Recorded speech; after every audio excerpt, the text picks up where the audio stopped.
चलिए चलिए चल रे कांवरिया शिव के धाम। ओकरा आगे तो नहीं ना गाओ। हाँ, चाहे बरसों हो काले बादल, कैसे हो गा देगा तो आज के जमाने में गाना हो जाले क्या, कुछ हो गा देगा तो।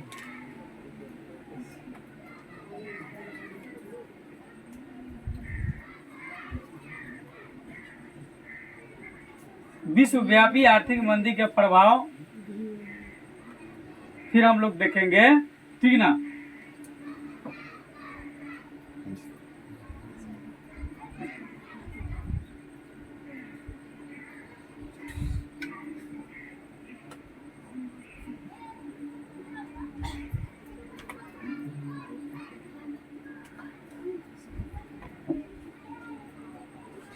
1929 से 1930 के मध्य की बात, ठीक है। तो विश्वव्यापी आर्थिक मंदी के प्रभाव से भारत की अर्थव्यवस्था बहुत खराब हो गया। लोगों की स्थिति चरमरा गई। वस्तु के दाम में ज़्यादा वृद्धि हो गया। भारत का निर्यात कम हो गया, लेकिन अंग्रेजों ने भारत से धन ले जाना कम नहीं किया। उस समय कारण ये थी कि पूर्ण रूप से हुकूमत जो है अंग्रेजों के था। व्यापार पर अधिकार अंग्रेजों का, समाज पर अधिकार अंग्रेजों का। अंग्रेज जिस हिसाब से चाहे किसी वस्तु का दाम तय करे, जैसे वह तय करेंगे उसी हिसाब से वस्तु बिकेगी। आपको खरीदना है तो खरीदिए, नहीं तो चलते बनिए। अनेक कारखाना बंद हो गए। भारत के बड़े बड़े पूंजीपति की स्थिति खराब हो गई। और तो और किसान वर्ग तो पहले ही गरीबी की मार झेल रहा था। किसान के बारे में तो पूछवे मत कीजिए। पूरा देश का वातावरण सरकार के खिलाफ थी। पूरा लोग सरकार के खिलाफ जो है नारे लगा रहे थे। लोग प्रतिदिन चाह रहे थे कि किस दिन सरकार यहाँ से भागे। लेकिन इतना भागना इतना आसान की बात है? प्रेम से लेके जाएंगे, मिठाई लेके, और वह खा लू और चल जाएगा, वो चल जाएगा। वो लोग क्रूर था जिसको पकड़ा 1919 में जो एक्ट बनाया था, बिना किसी वारंट के किसी भी व्यक्ति को गिरफ्तार किया जा सकता था। इसका नाम रॉलेट एक्ट था। सब लोग पूछता था आज जेल होता हुआ कहियो न बेल होता हुआ। डरे सब चुपचाप रहता था। अंग्रेज के हाँ में हाँ मिलाता था। बहुत सारे लोग जो लोग कट्टर विरोधी थे, जिसके सीने में दम था, वो सभी जेल में बंद थे। जो आवाज उठाते तो ले जाकर जेल में डाल देते थे। तो अंत में अब लोग करते क्या, तो लोगों ने सोची कि गांधी जी के साथ मिल करके करे क्या। ऐसा ही मरिए रहे हैं, ऐसा ही मरवे करेंगे। एक नाटक है 7वीं 8वीं कक्षा में हिंदी के विषय में, अशोक का अस्त्र त्याग नहीं शस्त्र त्याग। तो उसमें एक बच्चा रहता है तैमूर। वो कहता है जब मरना ही है तो मिठाई खा के मरेंगे। ठीक है, आक्रमण जब करता है ना, सब तरफ भागने लगता है। उसको जिसके घर में जाता है ना मारने, आक्रमण करने जाता है, ठीक ना, एक आक्रमणकारी रहता है, तो सब काम करता है। और उसके घर में शादी विवाह के माहौल रहता है, तो मिठाई उठाई बनल रहता है, तो सब भाग उग जाता है और चोरवा सब मारने काटने लूटने में लगा है। एक आदमी क्या था ना, उसी के घर के आदमी सोचा कि जब मारिए देगा ना, तो जब सब भाग गया तो पहले से उसका जो मिठाई के लिए मुंह में से पानी टपक रहा था, सब चल गया। तो मिठाई के जो है कटरा के नजदीक बैठ करके चुपचाप मिठाई खाने लगा। कहा कि जब मरना ही है तो मिठाई खा के मरेंगे। ऐसे क्या मरे, ऐसे ही तो मरिए जाएंगे। तो मरना ही है तो मिठाई खा के मरेंगे। वही बात है। अब मरता क्या नहीं करता भाई। अब तो लोग ऐसा ही मर रहा है। तेरा इमाम है, कहा कि चलिए किसी तरह गांधी जी के साथ जो है किसमें चलते हैं, सविनय अवज्ञा आंदोलन में जो है अब चलते हैं। दूसरा कोई चारा तो है नहीं, इसलिए कहता है कि मरता क्या नहीं करता, वो कुछ भी कर सकता है। अगला बात है समाजवाद का बढ़ता प्रभाव। ठीक है,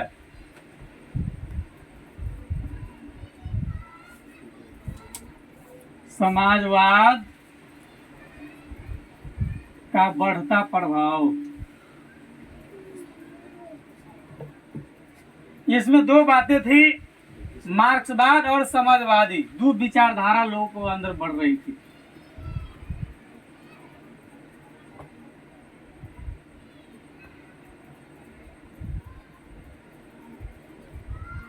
दो प्रकार के विचारधारा लोगों के अंदर बहुत तेजी से फैल रही थी। कांग्रेस संगठन के अंदर दबाव महसूस किया जा रहा था, लोगों में आपसी बातों का तालमेल नहीं रह रहा था, और इस दबाव के अभिव्यक्ति के में जो है कांग्रेस पार्टी के अंदर एक वामपंथ का उदय हुआ। ठीक है, इसमें क्या हुआ, समाजवाद के बढ़ता प्रभाव में जो है कांग्रेस पार्टी के अंदर एक वाम पंथ का उदय हुआ। ठीक है, और वामपंथी विचारधारा के लोग कोई और नहीं, पार्टी के मुख्य आदमी एक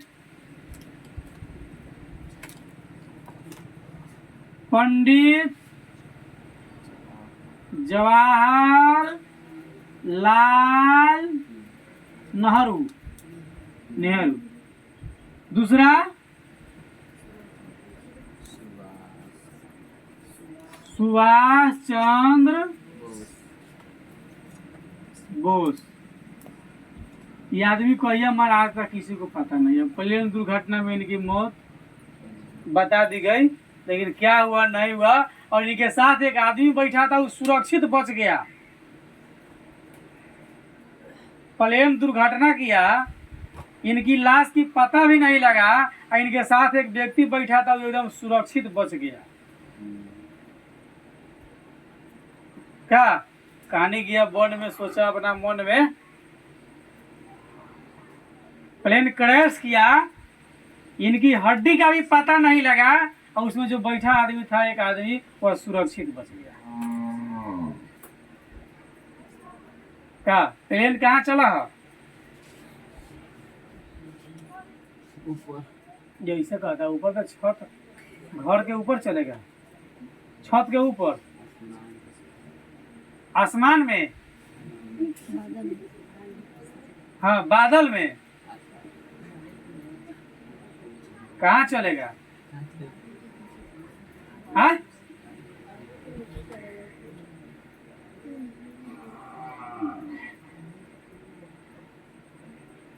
चलिए, तो वामपंथी दबाव को संतुलित करने के लिए गांधी जी सोचे कि इस सब को मिलाने के लिए एक आंदोलन की जरूरत है, और वो आंदोलन था कथी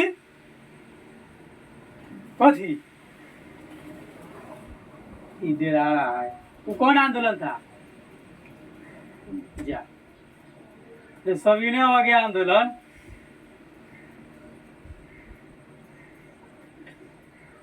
कथी पर चर्चा कर रहा है?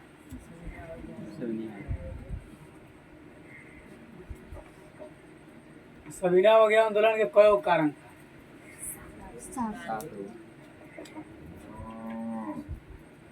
सब खींच ही में सधा लेगा।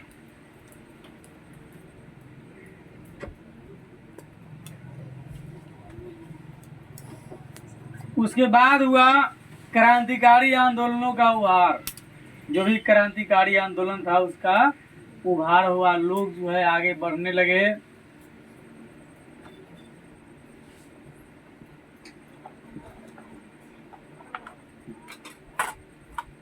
क्रांतिकारी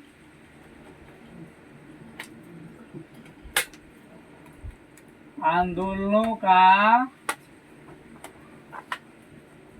उभार, लोग आगे बढ़ने लगे। जो भी क्रांतिकारी लोग थे वो लोग आगे नहीं, हम तो आज़ादी लिए के रहेंगे, हारेंगे तो हुरेंगे, न तो अंग्रेजों के कान पकड़ के थूरेंगे। तो भारत की स्थिति विस्फोटक थी। मेरठ षड्यंत्र केस, लाहौर षड्यंत्र केस ने सरकार विरोधी विचारधारा को बहुत उग्र बना दिया था। बंगाल में भी क्रांतिकारी राष्ट्रवाद की गतिविधि एक बार फिर उभरी। अप्रैल 1930 में चटगांव में सरकारी शस्त्रागार पर जो है लोगों ने योजनाबद्ध तरीका से आक्रमण कर दिया। अंग्रेजी की जो अंग्रेजों का जो शस्त्रागार था, जिसमें अंग्रेज लोग बहुत लोग बंदूक उंदूक रख लेते ना, गोली बारूद बम उम छुपा करके लोग पर आक्रमण करेला। उस पर क्या कर दिया, लोग सब जो है आक्रमण कर दिया, सबको क्या किया, लूट लिया। कोनो 47 लिया होगा, कोनो पिस्टन लिया होगा, कोनो कांटा लिया होगा, कोनो बड़का बंदूक लिया होगा, जौन जथी पाया हो कोनो बम लिया होगा, सब लेकर के जो है कि निकल गया कि आगे अब अंग्रेज से लड़ने में फायदा होगा। ईंट का जवाब पत्थर से देंगे। लूटने का कार्य योजनाबद्ध तरीके से था। इसका नेतृत्व सूर्यसेन कर रहे थे। सूर्यसेन साहब का दूसरा नाम मास्टर दा भी है। मास्टर दा ने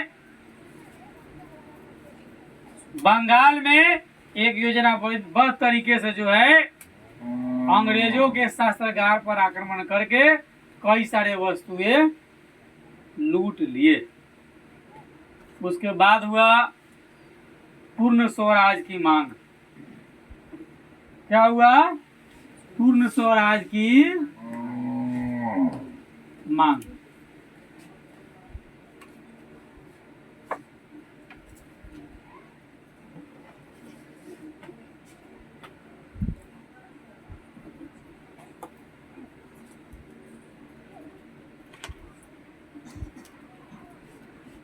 यह बहुत इंपॉर्टेंट है आपके लिए।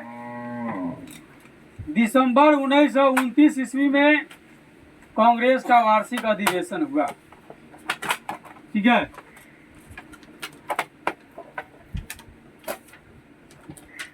दिसंबर 1929 में कांग्रेस का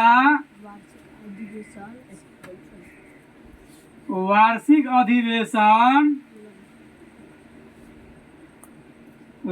जो है लाहौर में हुआ। कहाँ?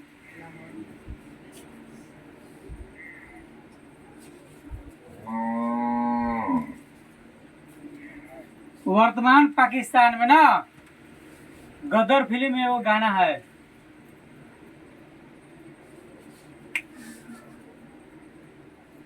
याद है किसी को ना?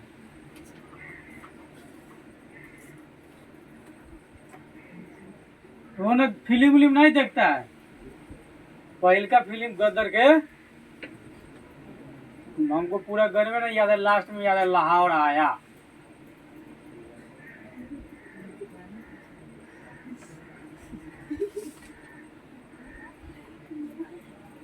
पहले कथी है?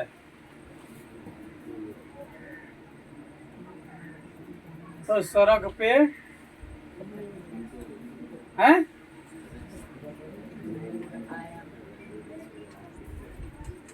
वो गडले के रास्ते पे एक मोड़ आया, उथे दिल छोड़ आया ना, इसी प्रकार।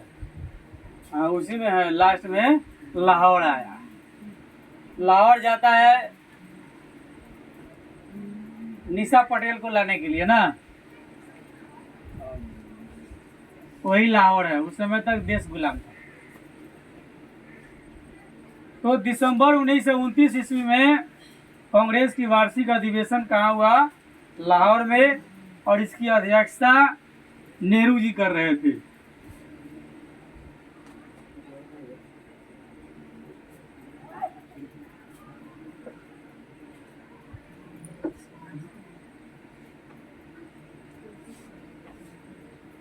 ठीक है, पंडित जवाहरलाल नेहरू जो है इसकी अध्यक्षता कर रहे थे। यानी पंडित जवाहरलाल नेहरू की अध्यक्षता में दिसंबर 1929 में लाहौर में जो है कि कांग्रेस की वार्षिक अधिवेशन हुआ। 31 दिसंबर 1929 ईस्वी को जब अध्यक्षता हुआ,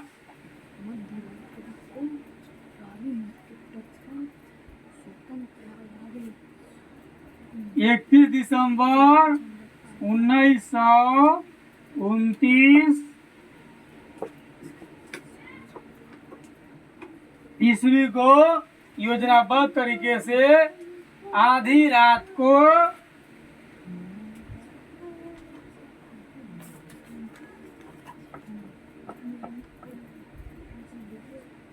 रावी नदी के तट पर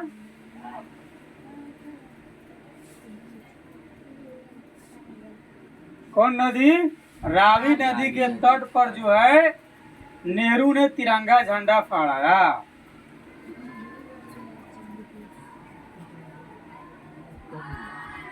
नेहरू ने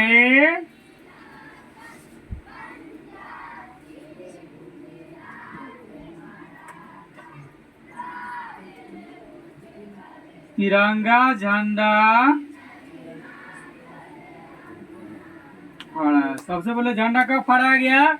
31 दिसंबर 1929 और घोषणा किया कि 26 जनवरी 1930 को पूर्ण स्वतंत्रता दिवस मनाएंगे। घोषणा कर दिया कि 26 जनवरी 1930 को पूर्ण स्वतंत्रता दिवस मनाने की घोषणा किया गया। झंडा फहराए और घोषणा किए उन्होंने क्या कि 26 जनवरी 1930 को पूर्ण स्वतंत्रता दिवस मनाएंगे। फहराया और घोषणा किया कि 26 जनवरी 1930 ईस्वी को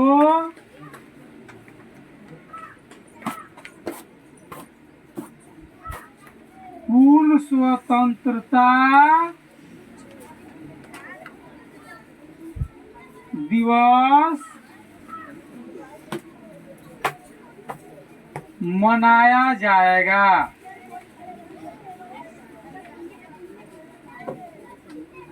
ठीक है, पूर्ण स्वतंत्रता दिवस जो है मनाया जाएगा। यानी भारत की आज़ादी की पहली रूपरेखा आपको जो है नींव रखा गया दिसंबर 1929 में। कांग्रेस की वार्षिक अधिवेशन हुआ कहाँ? लाहौर ना। और 26 जनवरी 1930 को भारत पूरा आज़ाद हो जाएगा। इस प्रकार पूरे देश में बहुत खुशी की लहर दौड़ गई। अब अगला था गांधी जी की समझौतावादी रूप। गांधी जी लड़ाई झगड़ा ज्यादा करना उतना चाहते नहीं। आंदोलन शुरू करने से पहले गांधी जी ने अंग्रेज के वायसराय इरविन के समक्ष अपनी 11 सूत्र की मांग रखा और सरकार द्वारा इसे जल्दी से जल्दी पूरा करने के जो है कहा गया। कहा यदि सरकार हमारी बात मान लेती है तो हम सरकार के विरुद्ध कोई आंदोलन नहीं करेंगे। इरविन इतना डेंजरस आदमी था, उसने मांग को मानना तो अलग बात, गांधी से मिलने से भी इनकार कर दिया। कहा but I have no time for this person.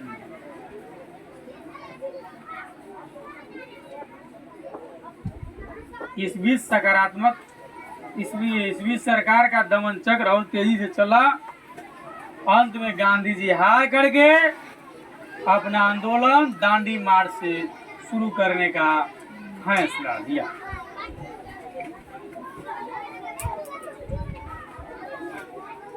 ठीक है, क्या करने का फैसला लिया? दांडी मार्च। अब गांधी जी सभी ने हो गया आंदोलन की शुरुआत दांडी मार्च से करेंगे।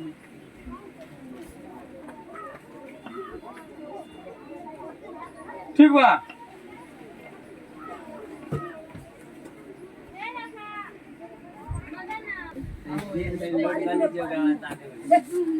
बोल का ना